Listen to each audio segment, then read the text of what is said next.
அச்சுமலா, நம்ம டிஃபன் பண்ண போகிறோம்.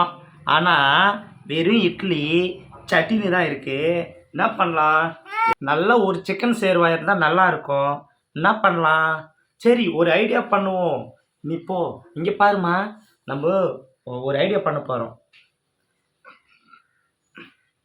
வாட்ஸ்அப்புக்கு போயிட்டு குரூப்பில் ஒரு மெசேஜை போடலாம்.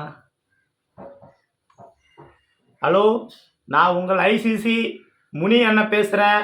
யாராச்சும் நம்ம குரூப்பில் இருக்கிறவங்க ஹோட்டலுக்கு இட்லி சாப்பிட, அதாவது டிஃபன் சாப்பிட போனால் தயவுசெய்து இன்ஃபார்ம் பண்ணுங்க, நானும் வரேன்.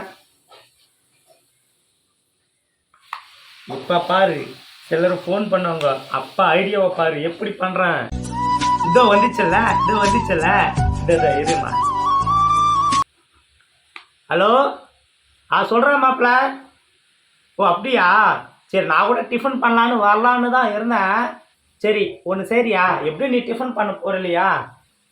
நீயும் டிஃபனு பார்சல் வாங்கிக்கோ. அப்படியே சேர்வா கொஞ்சம் கட்டின்னு வந்துடும். ஆமாம், 2 சேர்வா, சிக்கன் சேர்வா 2 சேர்வா கட்டின்னு வந்துடு. ஒன்று மாமாவுக்கும் ஒன்று போடுறா. காசு இல்லைடா டிஃபன் பண்ண, வீட்டிலே சாப்பிட்டுக்கிறேன். நீ சேர்வை மட்டும் கொஞ்சம் கூடா. சரிடா மாப்பிள்ள.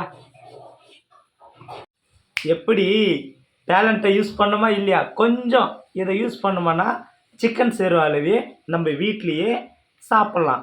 இங்கே வீட்டில் வெறும் இட்லி சட்னி. இப்போ ஒரு சிக்கன் சேர்வா பார்சல் வருது. அதுதான் கொஞ்சம் யூஸ் பண்ணுங்க ஃப்ரெண்ட்ஸ், யூஸ் பண்ணுங்க.